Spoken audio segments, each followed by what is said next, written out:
All right, it's a very cold, snowy morning here.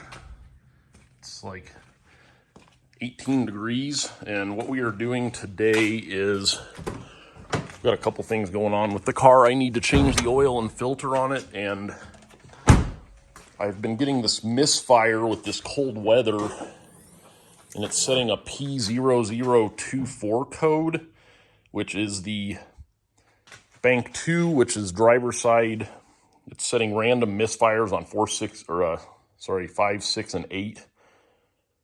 And it's saying that the camshaft is advanced incorrectly.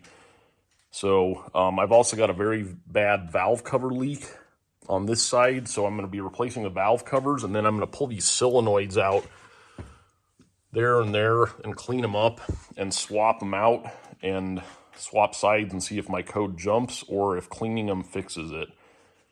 When it's warm, it stops misfiring and everything seems to be good, but I'm hoping that and stopping the oil leak and also changing the oil and putting fresh oil in it takes care of my problem here.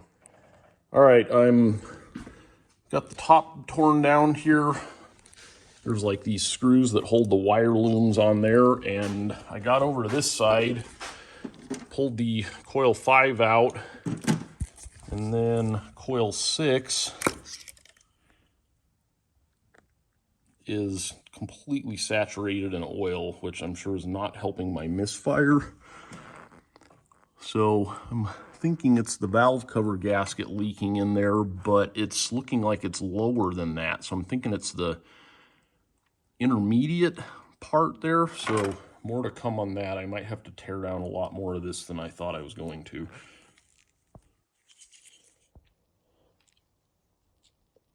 All right, I got the cam cover off, and this has turned into a way bigger job than I had anticipated here, but I'll show you what I have going. So you can see inside there's like an intermediate plate that it's actually the top of the cam bearing covers, it looks like, but you can see it's in between these two halves that's leaking, and this stuff is just brittle as all can be. So anyway, this is going to be much more extensive than I thought, but I wanted to show one other thing. I pulled the VVT solenoid out, and I don't know that you can see this, but right in here,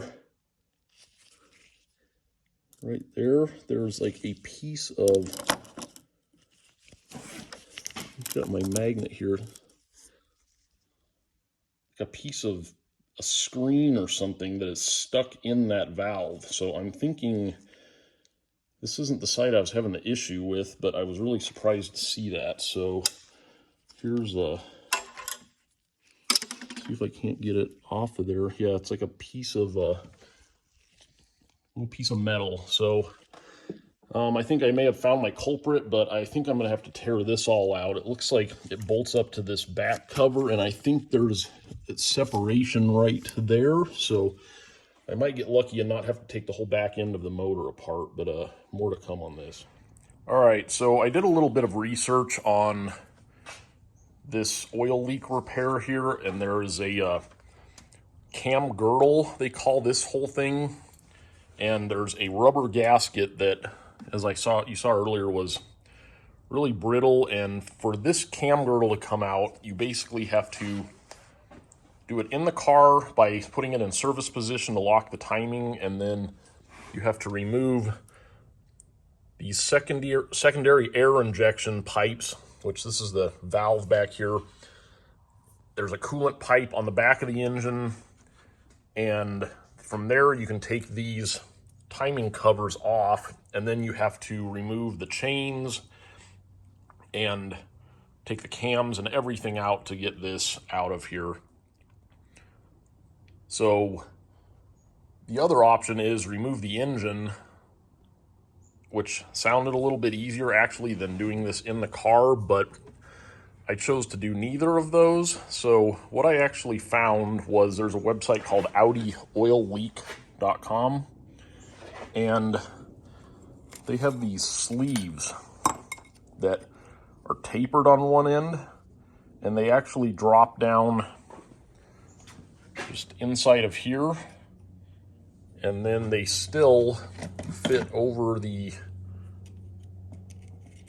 coils.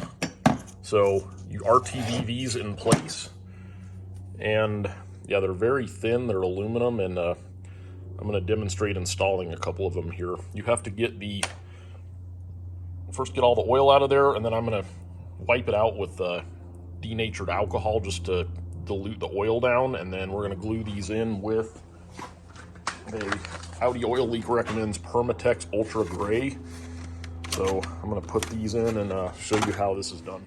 All right, I got the other cam cover off. The Audi Oil Leak website states that you can install these without pulling the cam covers off, but my cam covers were leaking all over the place as it was, so I decided to pull them anyway. While you've got these VVT solenoids out of here, this one actually didn't have any of those pieces of metal in it, but there's one here, and then this one sits in there, and it's hard to see, but you can see a lot of oil in there, and on this side too, it was pretty gooked up. And I think that one was actually running down, so I think that was another one of my oil leaks. But anyway, these O-rings on here, you can just match them up. This one is super brittle. I'm going to just have to break it out of there. But anyway, we're going to glue these sleeves in here. There's a smaller side which goes down, and they basically just sit right there with the RTV, and then I'm going to put these back in, and then this, you can see, actually will hold it down on there, and it states to do that while they're drying. So I'm going to install these, put the silicone RTV on them, and let it sit overnight. All right, so I've got one in here. I'm just taking like a small bead of this gray silicone. I, of course, clean these out. I'm kind of smearing it around the gap between the cam girdle and the head itself. And then, yeah, just small side down, and just want to put a little thin coating on this and wipe off any excess so it's not keeping the coil from going down there.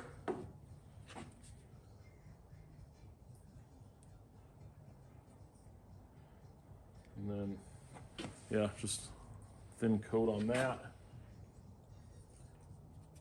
Pop it down in there. Make sure it sits square, and then this part of the coil pack actually just sits right on top of it there. So just force that on there, and do get rest just like that.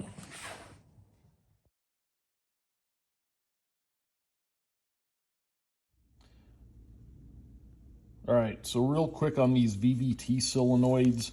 So as you can see, here's one of the gaskets I pulled off, and they just break. And you can tell, can't really tell up close, but they're flat, so there was like no tension pulling those out. So I think there's pressure on these solenoids, so I think that's where one of my big oil leaks was coming from. So anyway, I'm just going to replace all 4 O-rings, and I could not find these available. Rock Auto said they had a part number for them, but the part number said it was on back order, and I couldn't find any anywhere. So I pulled them off and just matched some up with some like Viton O-rings. Just make sure you get the Viton, those are the good ones. And yeah, just kind of chisel the old one out, and as you can't really see by the video, but it just barely sticks up above. Tip of the O-ring barely sticks up above here, and you want to put some oil on this. The hole that they go into is kind of, it's got a chamfer on it just to keep the O-ring from getting pinched, but you still want to put some lube on it so it'll go in there nice and easy. All right, and back to the seals. So I let these dry overnight, and there's a little bit of RTV on that. I'm just going to pull those off and clean that up, but you can see the sleeve is glued in there now, so hopefully that solves the oil leak. I'm going to pull all these coil packs out. I did get the cam covers. I'm going to get them cleaned up, and this was a major bear to get these gaskets out of here. You got to get your pick tool, and they go around all these, and every one of these they just break into pieces. And then the worst part is getting the grommet that seals the bolt out, because they're hard as a rock and they just broke in a million pieces, and you just got to be careful you don't stab yourself in the hand. So anyway, I'll demonstrate putting the gaskets back in there, and then we'll go back together with this thing. All right, so I got these on Rock Auto. They're Beck Arnleys, made in China. These ones are nice and soft. So we got 1828 is the right or passenger side, left is 1836 driver side. So I'm going to start with the driver side here. Make sure you put something under these. These bolts are supposed to be captured, but I actually lost one. Like that one just fell out there. So for some reason, that little ridge on some of them isn't working. So just, you don't want to drop it inside the engine or something. All right, I'm starting on the left or the driver side. And how you can tell, there's a plug on this side, or there's not a plug on this side, and that's where this PCV breather goes in. Whereas this side, there's actually a cap on there, so driver side. And I'm going to start right here. This is the portion that goes around the high pressure fuel pump. So you just put the skin side down and basically just press all these in, and there's kind of like a grommet, steel grommet that goes around the bolt. You can kind of see it there, and just kind of slowly feed these in, and it's all one piece. It goes around the coil packs and everything. So yeah, just push that in there.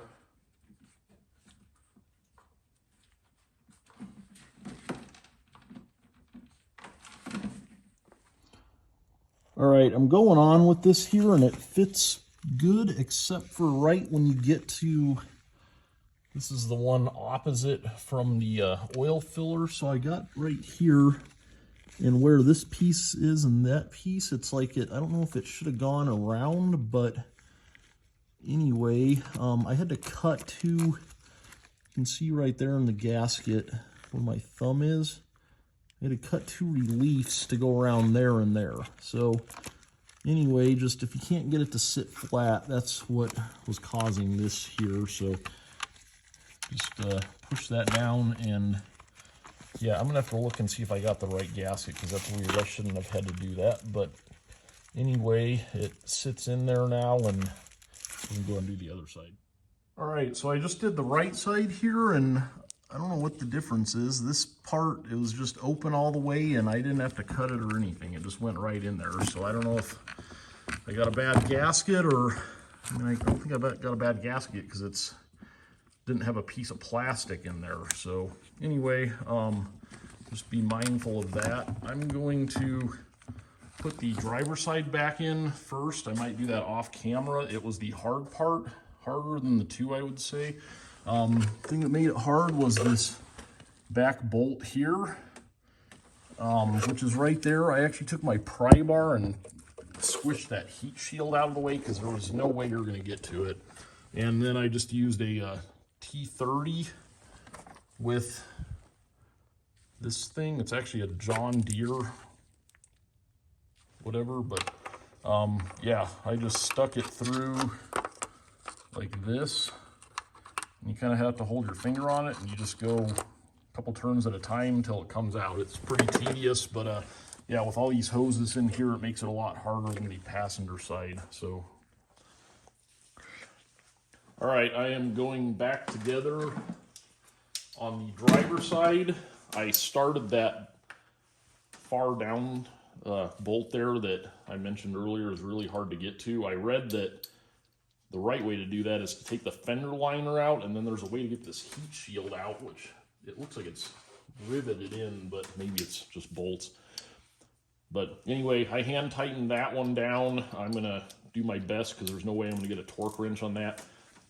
Torque specs on this particular motor, which is the FSI, I forget the designation, but anyway, it's looked like it was 7 foot-pounds, which comes down to about 80 inch-pounds. So I'm just going to use this for a couple of these. I'm going to use this. These are great. These short. I don't know what brand this is, but it's a T27. Actually, I think it's a T30. Yep, T30. But this is just a close coupled thing there, and then I'm going to use an extension for some of these, and you just want to start with the middlemost and then just work your way outwards kind of in a cross pattern, just like you're doing a tire or whatever. So I'll do the first one here, and then won't bore you with the rest of it. I'll speed that up, but have this set to 7 foot-pounds and just do it till it clicks. So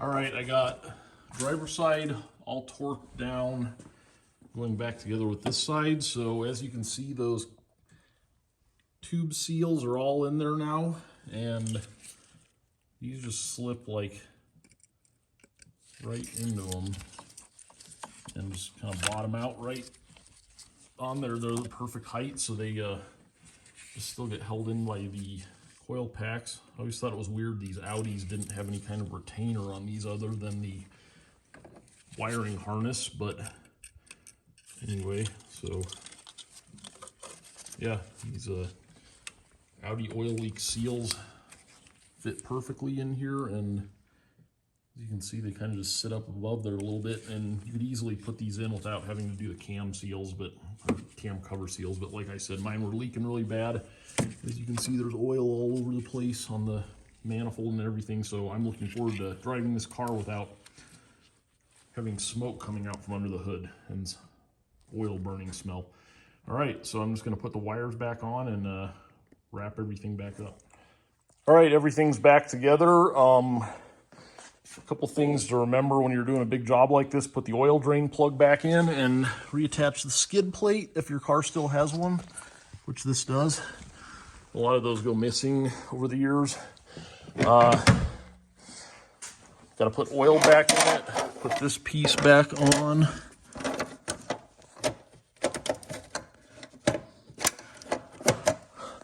Snap that back on. And yeah, we'll put oil back in. Putting this airbox back on and off, just always remember, the only thing I broke this time around, which I've done it before, is there's this vacuum pipe that goes all along here. I don't even know what this thing does to this day, but it's got a solenoid back here. So remember to unplug the solenoid. It's got a little flap that just opens up a valve back there, and then there's a vacuum line going to it. So I just reattached that down there. We're hooked up again and rehook that up. So be aware of when you're taking that out, that thing is there and you don't want to yank it out of there, because I've broken that in the past. So I'm going to put some oil in it and fire it up.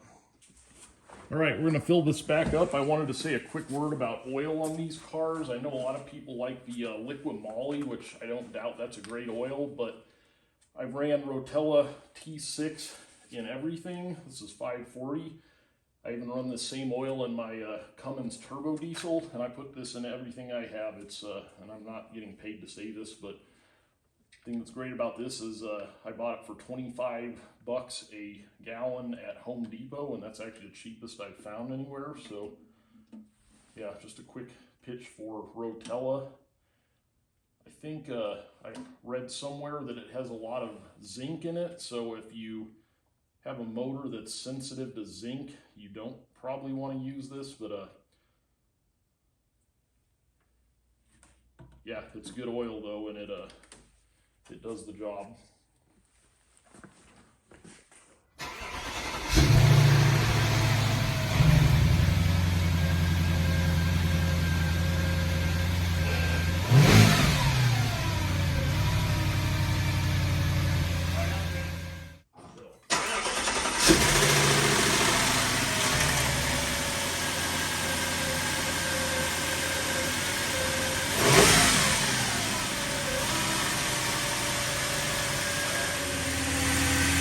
All right, as you can see, we got a little bit of smoke going on here, and I think that's just from the oil dripping down into the cylinders there. That's kind of what I was like predicting, but yeah, anyway, we'll let it warm up a little bit and see what we got.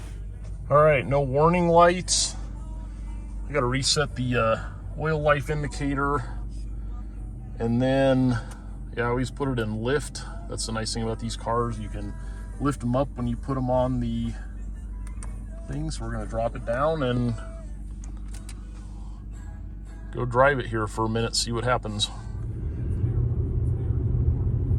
All right, went and test drove it. Everything's running good. No check engine light or anything.